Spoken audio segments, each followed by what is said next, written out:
Nosotros realizamos una recopilación de las 3 unidades trabajadas durante nuestras asesorías: los bienes y las cosas. El legislador ha planteado una definición genérica del concepto de bienes, la cual quedó designada en el artículo 653, el cual establece: concepto de bienes. Los bienes consisten en cosas corporales o incorporales. Las corporales son las que tienen un ser real y pueden ser percibidas por los sentidos, como una casa o como un libro. Las incorporales, las que consisten en meros derechos, como los créditos y las servidumbres activas. Los bienes muebles, en el artículo modificado por el artículo 2 de la Ley 1774 del 2016, el nuevo texto es el siguiente: muebles son las que pueden transportarse de un lugar a otro, sean moviéndose ellos mismos, como los animales, que por eso los llaman los semovientes, sea que solo se muevan por una fuerza externa, como las cosas inanimadas.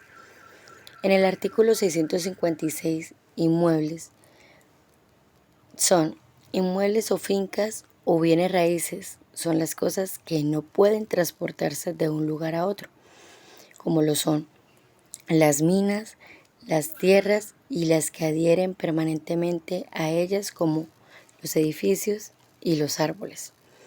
Las casas y veredas se llaman predios o fundos. Asimismo, los bienes inmuebles tienen una subclasificación, la cual también está nominada en el Código Civil de la siguiente manera: artículo 657. Inmuebles por adhesión. Las plantas son inmuebles mientras adhieren al suelo por sus raíces, a menos que estén en macetas o cajones, que puedan transportarse de un lugar a otro.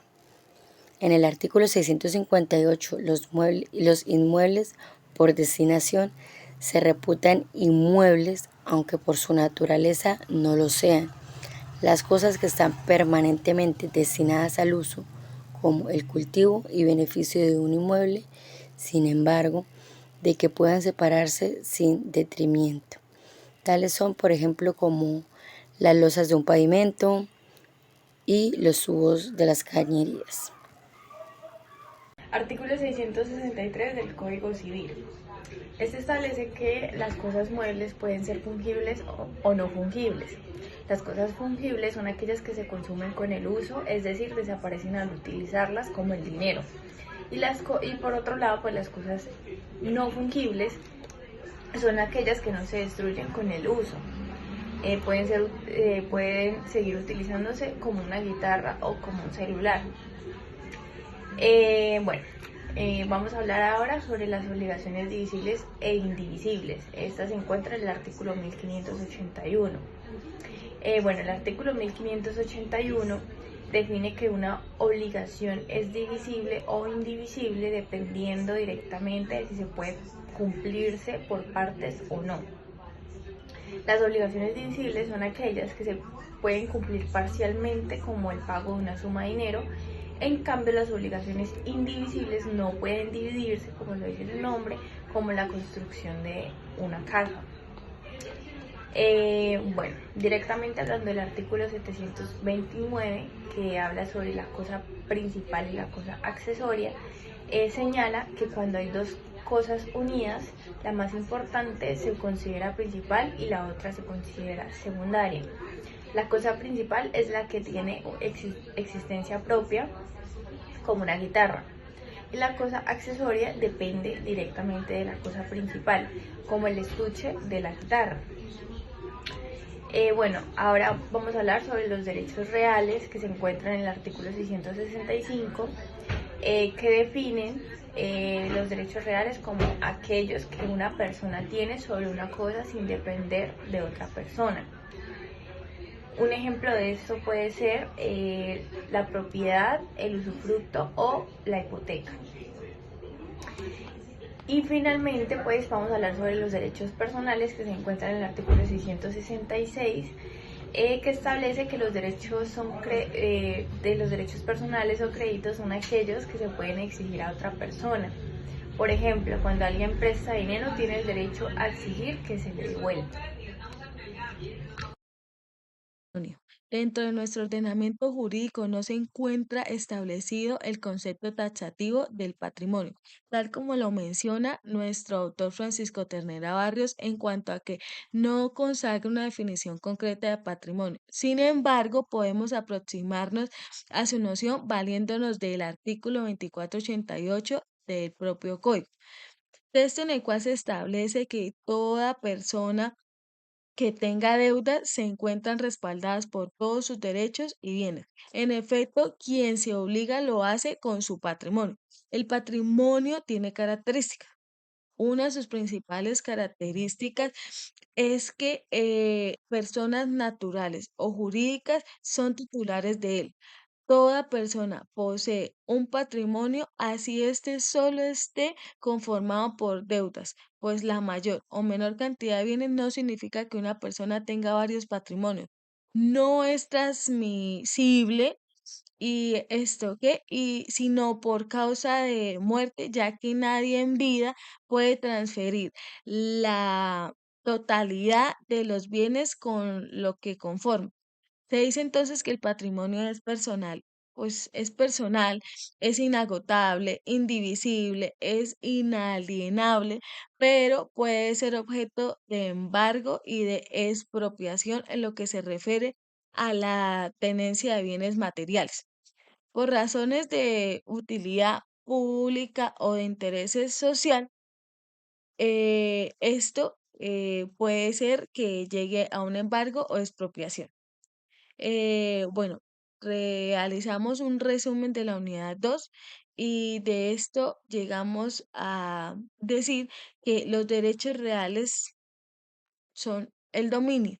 En un inicio, el legislador en el año 1873 estableció cómo el concepto de dominio lo es consagrado en el artículo 669. En cuanto a lo siguiente, el artículo 669 es el concepto de dominio. El dominio, que se llama también propiedad, es el derecho real de una cosa corporal para gozar y disponer de ella arbitrariamente, no siendo contra ley o contra derecho ajeno. La propiedad se separa del goce de la cosa, que se llama mera o muda propiedad, o nuda propiedad, perdón. En el artículo 673, que es módulos de adquirir el dominio, los módulos de adquirir el dominio son la ocupación, la accesión, la tradición, la asociación por causa de dominio, son la ocupación, perdón, por causa de dominio, muerte y la prescripción. De la adquisición de dominio por estos dos últimos medios se tratará en el libro de la sucesión por causa de muerte y al fin de este código. Nuestra compañera Nayer terminará nuestro resumen de las otras unidades. Ocupación. El artículo 685. Por la ocupación se adquiere el dominio de las cosas que no pertenecen a nadie y cuya adquisición no es prohibida por las leyes o por el derecho internacional, con lo cual la ocupación crea derechos a quienes la realizan y sobre las cosas que se ejerzan. Las características, las principales, es un modo originario de dominio. Las cosas no deben pertenecer a nadie, recae sobre bienes muebles, opera a título gratuito, permisible la ocupación por parte de la ley. La accesión es un modo de adquirir por el cual el dueño de una cosa pasa a serlo de la que ella produce o del que se juntó a ella. Los productos de las cosas son frutos naturales o civiles. En el artículo 714 se le llaman a frutos naturales los que da la naturaleza, ayudada o no de la industria humana. La tradición. La tradición es un modo de adquirir el dominio de las cosas y consiste en la entrega que el dueño hace en ellas a otro, habiendo por una parte la facultad e intención de transferir el dominio y por otra la capacidad e intención de adquirirlo. Lo que se dice del dominio se extiende a todos los otros derechos reales. Los participantes son tradente y adquiriente. El tradente, la persona que por la tradición transfiere el dominio de la cosa entregada por él. Adquiriente, adquiere la persona que por la tradición adquiere el dominio de la cosa recibida por él o a su nombre. La posesión. La posesión es la tenencia de una cosa determinada con ánimo de señor o dueño, sea que el dueño o el que se da por tal tenga la cosa por sí mismo o por otra persona que la tenga en lugar y en el nombre de él. El poseedor es reputado dueño mientras otra persona no justifique serlo, siendo elementos esenciales de dicho modo de adquirir el dominio en tiempo, la voluntad o ánimo de señor y dueño y la imposibilidad de reconocer propiedad en un tercero. Los tipos de posesión: promesa de compraventa, contrato de compraventa, dación en pago. La sucesión. Para que exista sucesión o se pueda hablar de sucesión se requiere de 3 elementos.